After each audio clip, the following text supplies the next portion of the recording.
Okay, so the message that I have in my heart to share today Ja aihe, mistä haluan tänään teille jakaa, is related to a verse which is found in the Gospel of Luke, ja se liittyy Luukkaan evankeliumin jakeeseen. and it's found in chapter 11 and verse 52.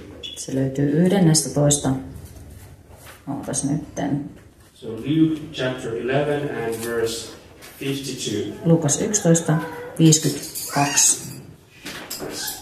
So Jesus speaks this way. Jeesus puhui tällä tavalla. Woe to you lawyers, for you have taken away the key of knowledge.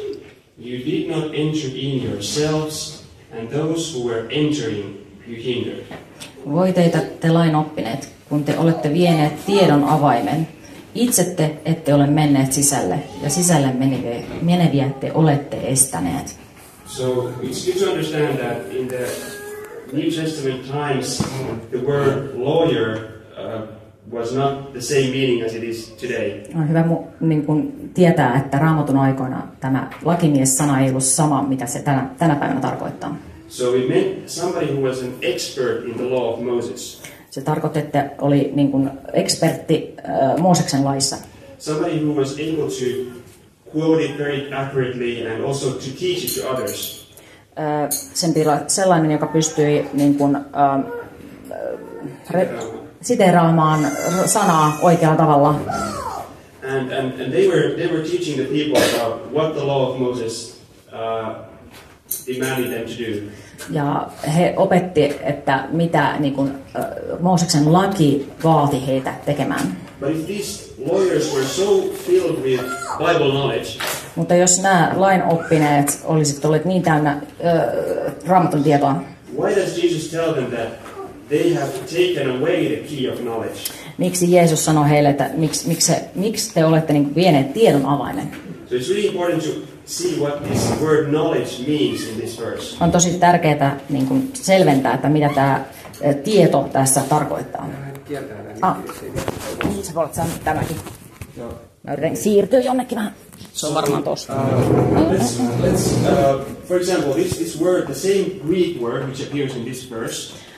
Sanopa uudelleen. The same Greek word for knowledge in this verse. Eli sama sana, mikä niin kuin on kreikan kielellä on.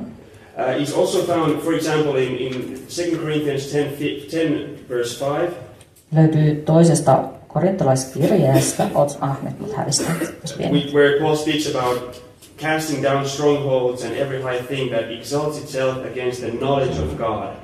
Osaatko kääntää? Eli me laitamme maan järjen päälle, että jokaisen varustuksen, joka nostetaan Jumalan tuntemista vastaan. Yeah. So here we see that actually this is more than just intellectual knowledge. Ja tässä nähdään, että tämä ei ole vain pelkään pääntietoa. And actually the meaning of this word, or the the root word of that, is to be aware. Ja tämän niin kuin, juuri sana on olla tietoinen. And to feel. Ja tuntea. To have knowledge. Että on tietoa. To be sure. Että on varma. Understand. Ymmärtää. And perceive. Havainnoida. Okay. Yeah. So I would say that this key of knowledge that Jesus is speaking about in this verse that we read. Ja tämä niin kuin tiedon avaimista Jeesus puhui tässä. Is actually the key to knowing God personally. On avain, että millä tavalla tuntea Jumala henkilökohtaisesti. Being aware of God. Miten olla niin kuin tietoinen Jumalasta. To understand who he is. Ymmärtää, kuka hän on. And what we see, to understand this more clearly, let's look at another verse. Ja ymmärtääksemme tämän tarkemmin, niin katsotaan toista jaetta. It's found in John chapter 17. Se löytyy Johanneksen evankeliumista 17. luvusta and verse 3. Ja 3. jakeesta. So if I were to ask you that, what does the word eternal life mean? Jos mä kysyisin, että mitä iankaikkinen elämä tarkoittaa? How many of you would say? Kuinka moni teistä sanoisi? It means living forever. Se tarkoittaa elää ikuisesti. Or going to heaven. Tai mennä taivaaseen. Or being born again. Tai olla uudesti syntynyt. I believe many of you would maybe agree with those definitions. Monet teistä varmaan olisi samaa mieltä asiasta. But let's look at how Jesus defined this eternal life. Mutta katsotaan, miten Jeesus tämän sanan määrittelee. And it goes like this. And this is eternal life, that they may know you, the only true God, and Jesus Christ, whom you have sent. Ja tämä on se, millä Jeesus määrittelee.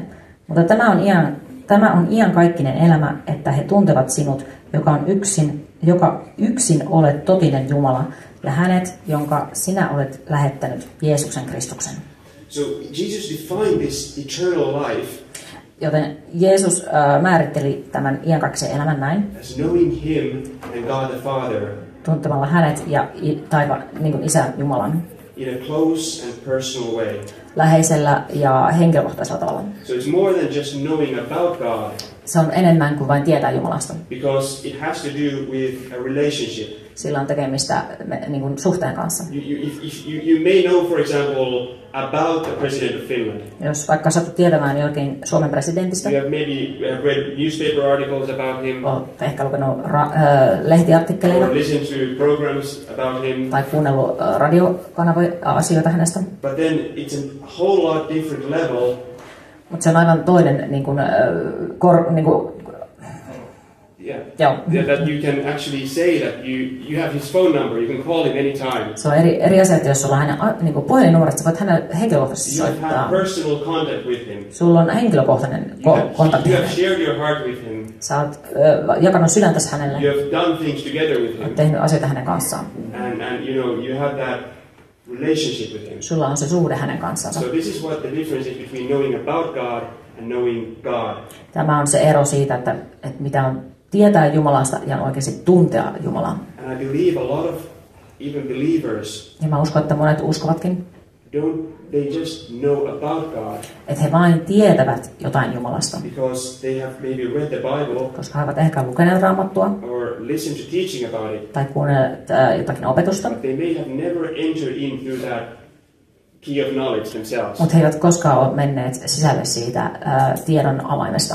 So let's look at another verse which explains this concept. So let's look at John chapter 5 Katsotaan toista kohtaa Raamatusta, Johannes 5. luku and verses 39 to 40. ja jakeista 39 ja 40. So Jesus said here, Jeesus sanoi täällä näin. you search the scriptures, for in them you think you have eternal life, and these are they which testify of me. Te tutkitte kirjoituksia, sillä teillä on mielestänne niissä iankaikkinen elämä, ja ne juuri todistavat minusta. But you are not willing to come to me, that you may have life. Ja te ette tahdo tulla minun tyköni, että saisitte elämän. So we could say that the lawyers of the New Testament times were just like this. Me voimme sanoa, että Raamatun ajan lakimiehet oli tämän tyyppisiä. They were studying the Word of God. Se tutkivat niin kuin Jumalan sanaa. And they thought that eternal life or knowing God was found in them. Se ajatteli, että iankaikkinen elämä tai Jumalan tunteminen löytyy tällä tavalla. But it was the wrong kind of approach. Mutta se oli väärän kaltainen, niin kuin, mikä se on näkemistapa tässä. Because it's not just about a book that we shouldn't just come to a book. Meidän ei pitäisi vaan tulla niin kuin kirjan tykö. Jesus wants us to come to him first of all. Me halutaan, että Jeesus haluaisi, että me tultaisiin hänen tykönsä ensinnäkin. That his presence into that fellowship with God. Päästäisiin hänen niin kuin läheisyyteensä ja Jumalan niin kuin läsnäolon. Because that's where knowing God really starts from. Sieltä se todellakin tulee se Jumalan tunteminen. And also when we approach the Bible, the Word of God. Kun me lähestymme niin kuin Jumalan sanaa, this is where we should start. Tästä meidän pitäisi niin kuin aloittaa. We should come to Jesus. Meidän pitäisi tulla Jeesuksen tykö. We should seek him. Meidän pitäisi etsiä häntä. That relationship with him. Sitä suhdetta hänen kanssaan. To hear him speak to us through the word. Että kuulisimme hänen puhuvan sanan kautta meille. And to change us through it. Että hän muuttaisi meidät sitä kautta. And for example in Psalm 36 verse 9. Esimerkiksi Psalmi 39 ja 9. It says that for with you is the fountain of life. And in your light we see light. Käynnätkö siitä? Eli sinun tyköni on elämän lähde ja sinun valkeudessasi me näemme valkeuden. Amen. So it's basically it's only in his presence. Eli se on vain ainoastaan niin kuin hänen läsnäolossaan. That the word of God can become alive to us. Että Jumalan sana voi tulla eläväksi meille. And that God can give us that light we need. Että Jumala voi antaa sen valon, mitä tarvitsemme. To understand it or to receive something through it. Ymmärtää sitä ja että voisimme saada siitä jotakin. So it's that I believe that those lawyers that Jesus was speaking to. Uskon, että ne lakimiehet, joille Jeesus puhui, they did not really, as Jesus said, they did not enter in themselves. Kuten Jeesus sanoi, että he eivät itse menneet sisälle. So they did not have that personal close relationship with God themselves. Heillä ei ollut sitä läheistä henkilökohtaista suhdetta Jumalan kanssa. And that's why they were also not able to help others come to that relationship. Ja siksi he eivät voineet auttaa muita ihmisiä tulemaan siihen läheiseen suhteeseen. We cannot really give to others what we don't have ourselves. Me ei voida antaa toiselle sitä, mitä meillä itsellämme ei ole. If we're trying to lead people to Christ, jos yritämme johdattaa ihmisiä Kristuksen tykö, and we don't have this relationship with God ourselves, ja meillä itsellämme ole tätä suhdetta Jumalan kanssa, it doesn't really work. Silloin se ei toimi. So anyway, I would say that a lot of theologians or Bible teachers or pastors of this day, sanoisin, että monet niin kuin Raamatun opettajat ja teologit ja pastorit tänä päivänä, in a way they function or operate just in the same way as these lawyers of Jesus' time. He toimivat niin kuin samalla tavalla niin kuin tämän Raamatun ajan lakimiehet. So they teach rules and laws and principles and methods. He opettaa kaikenlaisia, millä tavalla tehdään ja tapoja ja metodeita ja sun muita tämmöisiä. Instead of leading people to a personal relationship with God, kuin että tosissaan toisivat heidät niin kuin todelliseen Jumalan läheiseen suhteeseen, in which they could really learn to hear His voice speak to them personally. Missä oikeasti kuulisivat Jumalan puhuvan heille henkilökohtaisesti. They could also do what God wants them to do. Ja sano uudelleen. They could walk in that plan of God themselves. Okei, että he voisivat itsekin kävellä siinä niin kuin Jumalan niin kuin suunnitelmassa. And they basically are teaching religion. Vaan he opettavat niin kuin pelkkää niin kuin uskontoa. Instead of a love relationship with God.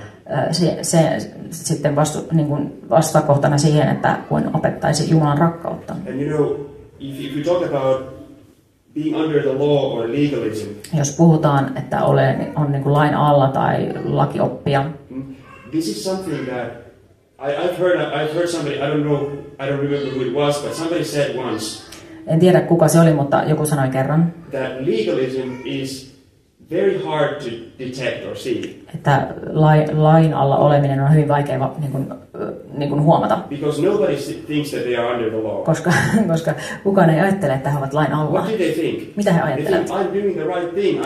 I'm following the Bible. He ajattelevat, että minä niin kuin ajattelen oikein ja minä seuraan Raamattua. I'm being radical. I'm being, minä olen radikaali. Not sinning or something like that. Ja ajattelen, että en tee syntiä. But then still that close relationship with God may be missing. Mutta silti tämä niin kuin läheinen suhde Jumalan kanssa puuttuu. Because I know that from my own experience. Mä tiedän tämän niin kuin omasta kokemuksesta. I have been living in the past many years ago. Silloin elin ennen menneisyydessä. I was living very ascetically, very like, not having hardly any property, fasting very much. Elin todella askeettisesti. Mä paastosin tosi paljon. And I was evangelizing sometimes even at night times. Ja mä saatoin evankelioida keskellä yötäkin. Helping the poor. Ja autoin köyhiä. And those were, I would say, biblical things that I was doing. Ne on raamatullisia asioita, mitä mä tein. But I was doing it for the wrong reason. Mutta tein ne vääristä syistä. And those things did not bring me closer to God. Ne ei tuoneet mua lähemmäs Jumalaa. I was struggling so much in my personal relationship with God.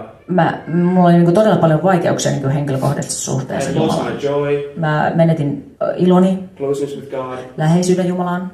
I was not able to hear Him very well. Mä en pystynyt kuulemaan Jumalaa edes kovasti. I was doing so much for God. Mutta tein sitten todella paljon asioita Jumalalle. Ja monet luulivat, että tämä on nyt tosi radikaali kristitty. But then I was just, doing dead works. Mutta tein vaan kuolleita töitä. Things that God did not tell me to do. Asioita, mitä Jumala ei pyytänyt mua tekemään. I was being self-righteous. Mä olin itse omavaruskas, joo. And that's the trap. Ja se on niin kuin tämmöinen hiiren loukku. That's something that Satan uses against wholehearted believers. Se on semmoinen asia, mitä niin kuin saatana käyttää niin kuin, mitä koko sydämisesti. Because he knows he cannot tempt you with obvious sins. Kun hän tietää, että hän ei voi ottaa sua niin kuin kiinni tällaisista tosi selkeistä synneistä. But he knows if he can bring you to a way that seems right. Mutta sitten jos hän tuo sut silleen niin semmoiseen sille tielle, mikä niin kuin näyttää hyvältä, But something that ends in death. mutta joka sitten on tiet kuolemaan. Then he knows you're an easy target for him. Silloin hän tietää, että sä oot helppo niin kuin kohde hänelle. And that's what's also being taught in churches today. Ja se on mitä tänäkin päivänä opetetaan seurakunnissa. They say that in order to come closer to God, He sanovat, että sillä tavalla, että miten pääsisit lähelle Jumalaa, or even to come to His presence, tai tulla edes hänen niin kuin läsnäolonsa, you need to read the Bible, sun pitää lukea Raamattua, come to church, tulla sing seurakuntaan, songs, laulaa lauluja, witness to others, todistaa toisille, pray a lot. rukoilla paljon. And it seems right because we know God wants us to do these things. Se näyttää oikealta, koska me tiedetään, että Jumala haluaa meidän tekemään näitä They're asioita. not wrong in themselves. Että ne ei sinänsä ole vääriä asioita. But what if we try to earn God's favor or God's acceptance through them? Mutta jos me yritämme näillä tavoilla saada Jumalan hyväksynnän, Will God accept that? hyväksyykö Jumala sen? Didn't Jesus say that? Jeesus sanoi, He is the way and the truth and the life. ja sanoi, että minä olen tie, totuus ja elämä. No one comes to the Father except through Him. Kukaan ei tule minun tyköni kuin minun kauttani. So if we try to earn that relationship with God by doing works, jos me yritetään niin kuin saada Jumalan hyväksyntä meidän tekojen kautta, then the door will be closed. silloin se ovi on kiinni. It's only open Se on ainoastaan auki, when we humble ourselves, kun me nöyrymme, we confess our sins, tunnustamme syntimme, turn our hearts to God, käännämme sydämen Jumalan kohtaan and trust Him, what He has done for us. ja luotamme siihen, mitä hän on tehnyt The blood meille. of Jesus. Jeesuksen veren And kautta. that's what cleanses us. Se on se, mikä puhdistaa That's what meidät. makes us acceptable to God. Se on se, mikä tekee meidät hyväksytyksi Jumalalle. So from that point, Siitä hetkestä then God will start showing us sitten Jumala voi ruveta näyttämään meille, what He wants us to do. mitä haluamme meidän tekevän. So, it's kind of like two different methods are being taught. Se on niin kuin, että opetetaan vähän niin kuin kahta erilaista tapaa. So it's either like get into God's presence On joko tulla niin kuin Jumalan läsnäoloon and then grow up from there, ja kasvaa siitä, or then you grow up tai sitten sinä kasvat and then ultimately you are good enough to enter God's ja presence. lopulta olet sitten tarpeeksi hyvä tulemaan Jumalan läheisyyteen. A preacher of the word called Joseph Hedgehog was teaching this. Eräs saarnaaja Joseph Hedgehog on opettanut tätä. So it kind of illustrates it very well. Se jotenkin hyvin kuvaa sitä asiaa. Because when we are in that place of fellowship with God, Kun olemme siinä paikassa, missä olemme Jumalan yhteydessä, we will read the word, me luemme sanaa, we will pray and rukoilemme, sing and laulamme serve and ja do good works and such. teemme hyviä asioita ja palvelemme. But the difference is Mutta ero on, we will do them because we are already in His presence. että teemme sitä, koska me olemme jo Jumalan And we läsnäolossa. do them out of love for Him, Ja teemme sitä rakkaudesta out Jumalaa of kohtaan obedience to Him. ja hänen As the tottelevaisuudesta Holy hänen kohtaan. Spirit prompts our hearts or speaks to our hearts to do those Kun things. Pyhä Henki käskee meitä työntää siihen suuntaan tekemään asioita. And then they are no longer our own works that we try to offer to God. Silloin ne eivät ole meidän omia tekemiä asioita They are Jumalalle. those works that God has planned beforehand for you to walk in. Ne ovat Jumalan edeltä valmistamia tekoja. So that's a whole lot better way to live. Ja se on paljon parempi tapa elää. And Jesus said Ja Jeesus sanoi in John chapter 14 Johanneksen 14. luvussa and verse 21. 21 jakeessa. So this is a very key word, so please listen carefully. Tämä on tosi tärkeä kohta, niin kuuntele tarkkaan. Jesus said, "He who has my commandments and keeps them, it is he who loves me. And he who loves me will be loved by my Father, and I will love him and manifest myself to him." On tärkeä kohta, minkä Jeesus sanoi. Jolla on minun käskyni ja joka ne pitää, hän on se, joka minua rakastaa. Mutta joka minua rakastaa, häntä minun isäni rakastaa, ja minä rakastan häntä ja ilmoitan itseni hänelle. So we see here that obedience Näemme tässä, että tuttelevaisuus is a way to express love towards God. On tapa osoittaa rakkautta Jumalalle. So it's like, yes, God does want us to obey His commandments. Kyllä Jumala haluaa, että me tottelemme hänen käskyjänsä. But the way we do it is really important. Mutta se millä tavalla me teemme, se on tosi tärkeää. If we do them out of guilt or obligation or somebody's forcing us to do them. Jos me tehdään se, että meillä on paha olla tai tämmöinen tehdään niin kuin joku pakottaa meitä ja näin edespäin. Then that will not please God. Se ei miellyttäisi Jumalaa. Like it does when He sees that our hearts are doing for Him out of love. Kuin että hän näkisi, että me tehdään se hänen rakkaudesta. So actually, when we are hearing God and doing what He says out of love. Kun kuulemme Jumalaa, niin me haluamme tehdä rakkaudesta asioita. This verse tells us. Tämä Raamatun kohta sanoo. Then that through that, että sen kautta Jesus will manifest Himself to us. Jeesus ilmiantaa itsensä meille. And that word to manifest. Ja se sana ilmentää. I don't know if you know this Bible translation, the Amplified Bible. En tiedä, tiedättekö tämän Raamatun käännöksen Amplified Bible englanniksi? In the Classic edition. Classic niin kuin versiossa. This word is explained a bit. Tätä sanaa selitetään siellä. So it can mean I will show or reveal myself to him. Voiko se kääntää vaikka suoraan? Minä näytän tai paljastan itseni hänelle. I will let myself be clearly seen by him and make myself real to him. Eli minä annan itseni tulla selvästi näkyväksi hänelle ja teen itseni todelliseksi hänelle. Amen. So this is that kind of like this is how our relationship with God can deepen. Tällä tavalla Jumalan suhde voi niin kuin syventyä. That's how we can see Jesus more clearly in our lives. Millä tavalla voimme nähdä Jeesuksen paljon selkeämmin? By taking those steps that He tells us to take. Tehdä ne askeleet, mitä hän pyytää meitä tekemään. And it doesn't have to be a big spiritual act that you're doing. Sen ei tarvitse olla mikään suuri hengellinen teko, mitä sinä teet. Even in your daily life. Jopa päivittäisessä elämässäsi. There's something you feel that God doesn't want you to do. Jos tunnet, että jotakin, mitä Jumala ei halua sun tekemään. Or He doesn't want you to say. Tai ettei halua sinun sanovan jotain. Some activity He doesn't want you to participate in. Tai jokin teko tai aktiviteetti, missä hän ei halua sinun menevän tekemään. And you say, God, okay, you don't want me to do this. Ja voit sanoa, että Jumala, jos sinä et halua minun tekevän tätä. Okay, I want to obey you. Haluan totella sinua. I want to put you first. Haluan pistää sinut ensimmäiseksi. And that will show love to God. Se näyttää rakkautta Jumalaa kohtaan. And you can feel in your heart that He's pleased. Ja sä voit tuntea sydämessä, että Herra on mielistynyt. So it can be a small thing, but God looks at the heart. Se voi olla pieni asia, mutta Jumala katsoo sydäntä. But I believe there's in this today's Christianity. Uskon, että tämän päivän kristikunnassa A lot of believers monet uskovat would rather just follow a set of rules. Mieluummin tottelisivat niin kuin tällaista niin kuin sääntölistaa niin sanotusti. Mitä on kielletty ja mitä saa tehdä kristityt ja mitä pitäisi tehdä, mitä ei pitäisi tehdä. Kuin vain niin kuin alistumme niin kuin Jumalan, Herran Jeesuksen niin kuin valtasuuruuden alle. Että seuraisimme Pyhän Hengen johdatusta elämässämme. Tämä on iso niin kuin avain tässä. About a year ago I asked God, noin vuosi sitten kysyin Jumalalta, show me, näytä minulle, what could this key of knowledge actually mean? Mitä tämä niin kuin, tiedon avain oikein tarkoittaa? Key to knowing God. Tuntea Jumalaa, avain tuntea Jumalaa. One thing he spoke to me. Yksi asia, minkä hän puhui mulle, it's allowing Jesus Christ to be the Lord of your life.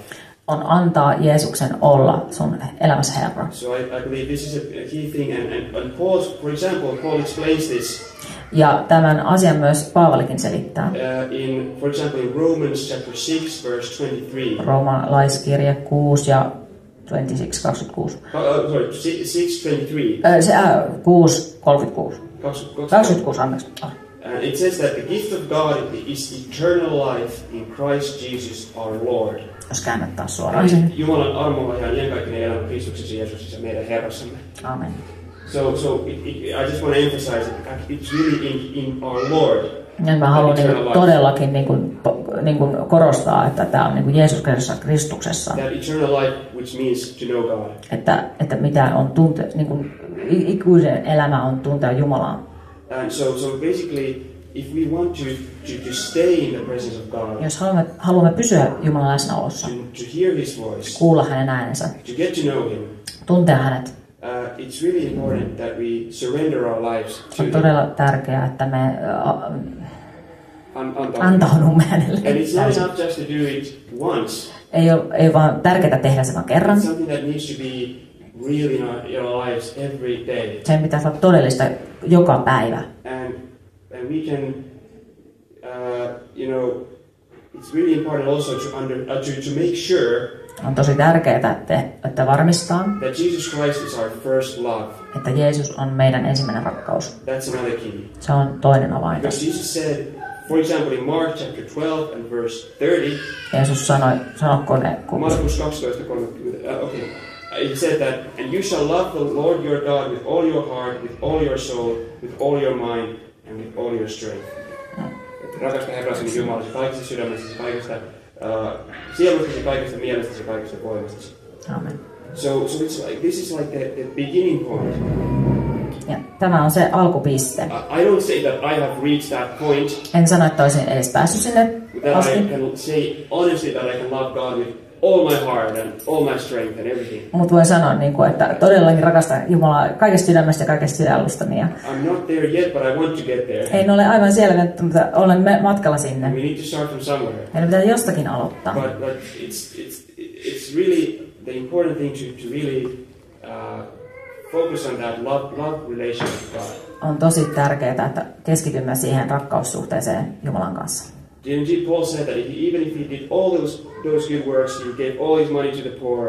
Paavali sanoi, että vaikka tekisin kaikki ne hyvät asiat ja antaisin kaikki rahani köyhille. But I didn't have love that would I would be nothing and I would profit me nothing. Jos mulla ei olisi rakkausta, niin minulla ei olisi mitään. So in a way, for example, when we're buttoning a shirt, Eli esimerkiksi kun laitamme nappeja paidasta kiinni, we need to make sure we get the first button right. pitää laittaa se ensimmäinen nappi If oikein. we don't get it right, everything else is going to Jos me ei laiteta sitä nappia oikein, sitten kaikki and muutkin we need to menee go back väärin. to the beginning. Nyt pitää taas tulla sinne So alkuun. sometimes Jesus just wants you to come back to your first love. Jeesus sanoi, että tulkaa takaisin sinne ensi rakkauteen, tekemään niitä ensimmäisiä tekoja. Just like the church of Ephesus. Niin kuin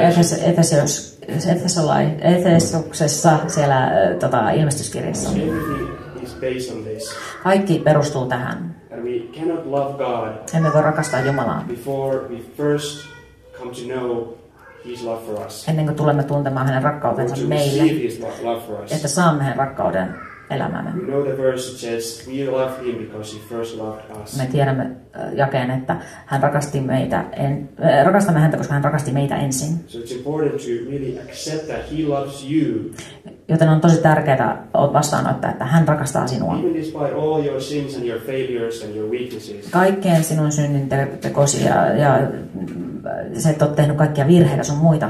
He still loves you. Hän silti rakastaa sinua. And He will forgive you. Ja hän antaa sinulle anteeksi. Give you that fresh start. Hän antaa sulle sen uuden alun. If you repent and come to Him. Jos teet parannuksen ja tulet hänen tykönsä. So that's important. But another key to knowing God Se on tärkeää ja seuraava niin kuin avain tuntea Jumala is found in the book of Proverbs. löytyy sananlaskujen kirjasta. Let's look at Proverbs chapter 1 Katsotaan sananlaskut 1 and verse 7. ja 7. jae.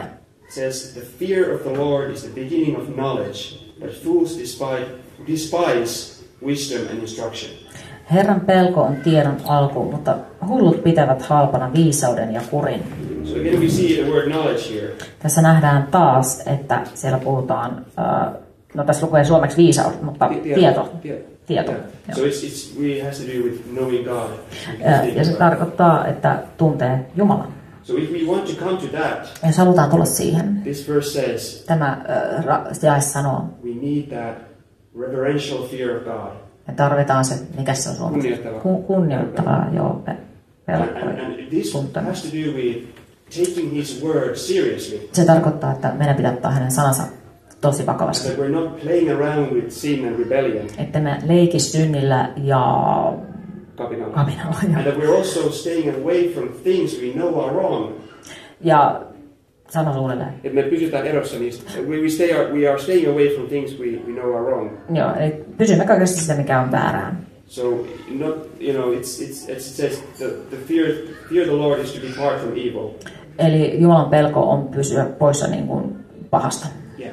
But this verse says that those who are fools, Tässä sanotaan, että ne on hulluja, who despise God's wisdom jotka pitää halpana viisauden and His instruction. ja hänen kurinsa. So the word instruction means Ja se sana instruction means correction and chastening as well. Käännä. Tarkoittaa myös ojennusta ja kuritusta. Joo. So it has to do with bringing up a child. Se tarkoittaa, että aina kasvatat lasta. And God, if God is our Father, Jos Jumala on meidän isämme, then He will be chastening us. He will be correcting us. silloin hän meitä korjaa. He will do it out of love. Hän tekee sen rakkaudesta, So that you could change. jotta sinä voit muuttua And you could come closer to Him. ja voit tulla lähemmäksi häntä. But those who are fools, Mutta ne, jotka on hulluja, they don't care about that. ne eivät välitä siitä yhtään. They ignore it. Ne ei välitä siitä. It's just like a person who is driving like 140 kilometers per hour Hän ajaa jotain 140 kilometriä tunnissa on a road which is 50 kilometers per hour. tiellä, missä lukee 50 kilometriä And tunnissa. they don't care about the red lights or the traffic signs or the other cars or Joo, whatever. ne ei välitä yhtään siitä muusta liikenteestä. Punaisia valoja ja muita autoja ja liikennemerkkejä. They just want to enjoy the speed. He haluavat vaan niin kuin, tykkäävät siitä nopeudesta. In other words, they don't think about the consequences of the decisions. He eivät ajattele asioiden niin kuin, seuraamuksia niistä. Yeah, and that's what happens if we're constantly resisting and not paying attention to the conviction of the Holy Spirit. Ja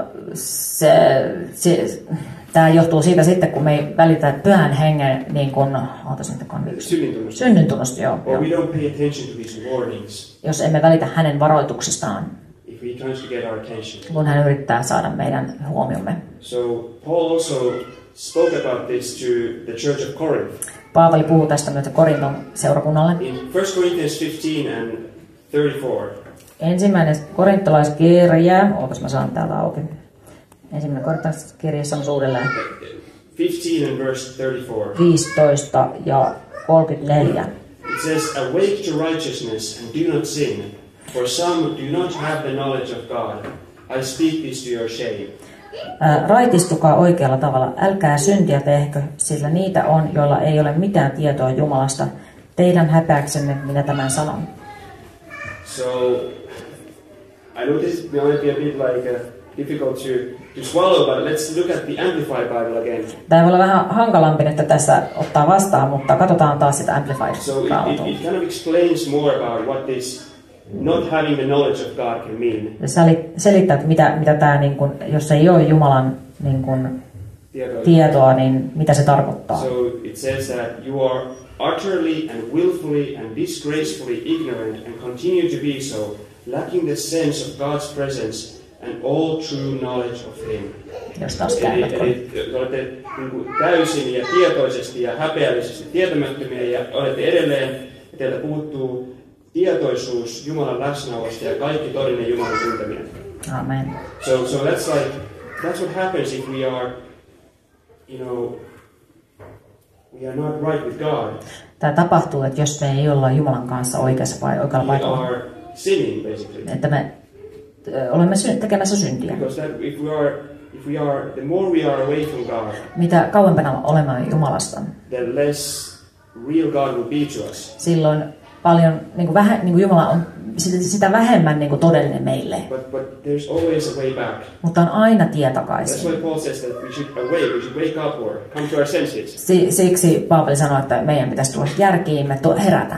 And that when we do that, when we accept our situation, Kun teemme sen ja todellakin niin kuin myönnämme oman meidän tilamme, and we don't hide it, but we humble ourselves and confess that to God, emme piilota sitä, vaan me tuomme sen Jumalan eteen ja tunnustamme. then God can have grace on us. Silloin Jumalalla voi olla meille armoa. And but I believe that a lot of believers, Mutta uskon, että monet uskovat, they are living their lives, He elävät elämänsä just making all the decisions themselves niin, että he tekevät itse kaikki niin kuin päätökset with their natural minds heidän omassa mielessänsä and doing what they think is right. ja ajattelevat, että tekevät kaiken oikein. But then still they may not have that sense of closeness with God. Mutta heillä välttämättä ei ole sellaista läheistä tunnetta Jumalan, läheisyyttä Jumalaan. So it's really important that we allow Jesus Christ Se on tosi tärkeää, että annamme Jeesuksen Kristuksen to be directing us and antaa hänen johdattaa meitä, be sensitive to His voice olla niin kuin herkkiä hänen äänen kuulemiseen, and to open all the areas of our lives to Him. jotta aukaistaan kaikki elämämme alueet hänelle. And a lot of believers are afraid to do that. Ja tosi monet uskovat pelkäävät tehdä Because tätä. they think that if they do that, if they give their life to Christ, He pelkäävät, että jos he tekevät niin antavat elämänsä Jeesukselle kokonaan. then God will not allow them to enjoy things in life. Että Jumala ei antaisi heidän nauttia mistään They asioista think that elämässä. life is miserable. He luulevat, että heidän elämänsä on todella... But really, this is not the truth. Se ei ole totta, että elämä olisi niin kuin tylsää. Yes, it's true that it's a narrow way, Se on tosi totta, että se on niin kuin tosi kapea tie. that we cannot do anything we want, Ja että ei voida tehdä ihan mitä tahansa. and there are changes that God wants to do in us. Ja on muutoksia, mitä Jumala haluaa tehdä But meissä. God is a good God, Mutta Jumala on hyvä Jumala. and it even says in the Bible Ja se sanoo, ja Raamattu myös sanoo, that He will not withhold any good thing from those who walk uprightly. että hän ei pidä mitään hyviä juttuja pois niiltä, jotka niin kuin häntä niin kuin seuraa oikeata tietä. And that's he knows what you need, and He knows who you are, Hän tietää, että kuka sinä olet. and He has good things in store for you. Ja hänellä on hyviä asioita odottamassa sinulle. But it's important to trust Him. Mutta on tärkeää luottaa hänen. And one more verse that I wanted to share with you. Ja vielä yksi raamattu, jonka haluan jakaa. It's found in the book of Deuteronomy, so the fifth book of Moses, 5. Mooseksen kirja. and chapter 10. Ootas meni väärä 5. 5. Mooses ja 10. Luku. And in my Bible it's titled The Essence of the Law. Ja siellä, osaako kääntää, mitä se kääntäisi? Niinku lain niinku ydin tai voimainen tarkoitus. Ja. So I believe this is an important passage. Tämä on tosi tärkeä niin kuin Raamatun luku. So verses 12 and 13. Ja jakeesta 12 ja 13. It says, "And now Israel, what does the Lord your God require of you, but to fear the Lord your God, to walk in all His ways, and to love Him, to serve the Lord your God with all your heart and with all your soul."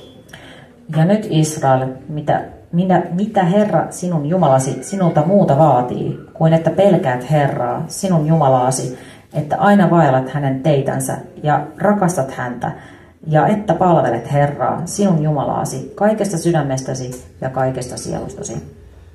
So I believe this was what the lawyers of Jesus' time had missed. Uskon, että tämä on se, mitä lain oppineet silloin niin kuin missasivat. They had been looking at the law, He olivat katsoneet lakia, but they just did not see this. What is God's heart? mutta he eivät nähneet Jumalan niin kuin, sydäntä. And same with us. Ja samoin on meidän laita. What God is most importantly of all looking from us Mitä Jumala niin kuin kaikista eniten katsoo meistä. is not that we come to church every Sunday, Ei jos, että me tullaan joka sunnuntai or that we seurakuntaan. read the Bible every day. Ja että luettaisiin Raamattua joka päivä. Those are important things, Ne ovat tärkeitä asioita. definitely. But it Todellakin. can become like a tick in a box for us Mutta meidän ei tarvitse niinku raksia ruutuun laittaa. if we are just doing it out of obligation. Että tehdään sitä vaan niinku pakon edessä. But what God is really looking for Mutta se, mitä Jumala todella katsoo, are those who want to love Him, on sitä, että niitä ihmisiä, jotka haluaa rakastaa häntä who want to todella. walk in fellowship with God all throughout their day, Jotka kävelisivät koko päivänsä Jumalan yhteydessä. and who want to, fear Him, Jotka haluaa pelätä häntä. who stay away from anything that would offend God, Jotka pysyvät poissa kaikesta siihen, mikä niinku satuttaa Jumalaa. and those who don't want anything to come between them and God, basically. Ja sellaisia ihmisiä, jotka ei halua, että mitään tulee Jumalan ja hänen itsensä väliin. And He's looking for those Hän etsii niitä, who are serving Him jotka palvelevat häntä out of their free will, heidän omasta tahdostansa, with their hearts, koko sydämestänsä, who obey what He says. ja tekevät mitä hän sanoo. And in verse 13, Ja 13. jakeessa we see a wonderful point näemme todella ihanan kohdan, that God commands everything for our good.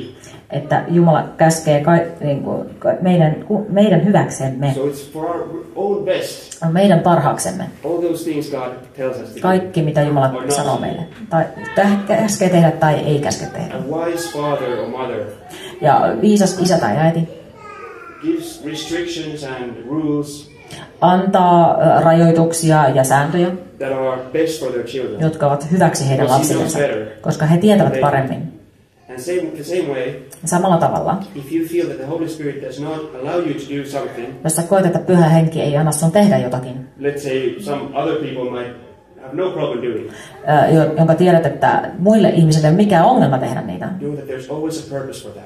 Tiedä, että siinä on aina jokin syy. And that's when we need to trust God Siksi meidän pitää luottaa Jumalaan and believe that He is on our side. ja uskoa, että hän on meidän puolellamme. And maybe later we will understand more when we take those steps. But Ja ehkä myöhemmin ymmärrämme, kun otamme niitä askelia. even if we submit to the will of God, Mutta kun rupeamme tekemään Jumalan tahtoa, in those moments when our flesh wants to do something, niissä tilanteissa, kun meidän oma lihamme haluaa tehdä jotakin muuta, there's always peace and joy siinä on aina ilo ja rauha, if we choose God's way. jos valitsemme Jumalan And I'm not tien. saying that God would never allow us to do something we like or we enjoy.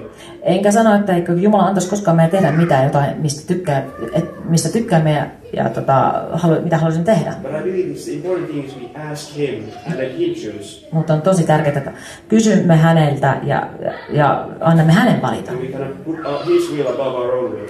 Emme anna niin kuin oman tahtomme mennä hänen tahtonsa edelle. And I believe then that's what we all need to practice. Ja se on semmoista, mitä meidän pitäisi harjoittaa. To start with those small things Aloittaa niistä pienistä asioista. and believe that, Ja God uskoa, wants this relationship with you. että Jumala haluaa sinun kanssa suhteen.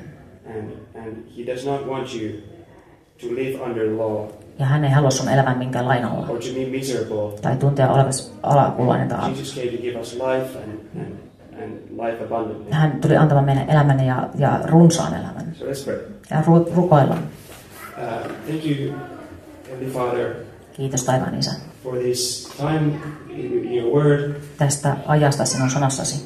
And I pray that anything you have spoken to us today, Ja rukoilen, että kaikki tämä, mitä sinä tänään puhuit, that you would strengthen that in our hearts. että sä vahvistat sen meidän You would sydämessä. make it clearer to us Ja teet sen meidät kirkkaaksi and personal to us. ja henkilökohtaiseksi. And that you would let that seed remain in our hearts. Ja annat sen siemenen pysyä meidän sydämessä. Don't let the devil take it away from us. Älä anna pahoillisen ottaa sitä pois meiltä. Help us not to make any excuses, Älä anna meidän tehdä ottaa mitä tekosyitä. but to accept what you are speaking to us. Otetaan vastaan, minkä sinä puhuit meille. You give grace to the humble. Sinä annat niin kuin armon nöyrällä That you will help us to get there, ja sä autat meitä pääsemään sinne. step by step. Askel askeleelta. And we just want to start the journey with you.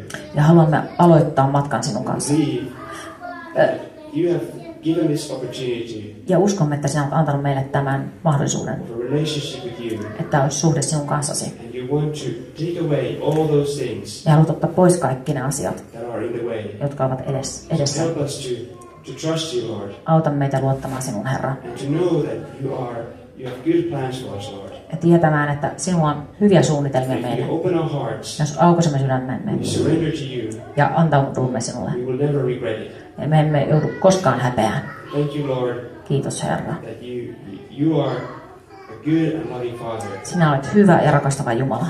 and you know what's best for us. Ja sinä tiedät, mikä on meille parasta. Help us Auta meitä, to have that trust in you että meillä olisi luotto sinuun. and the power to choose your way, Lord.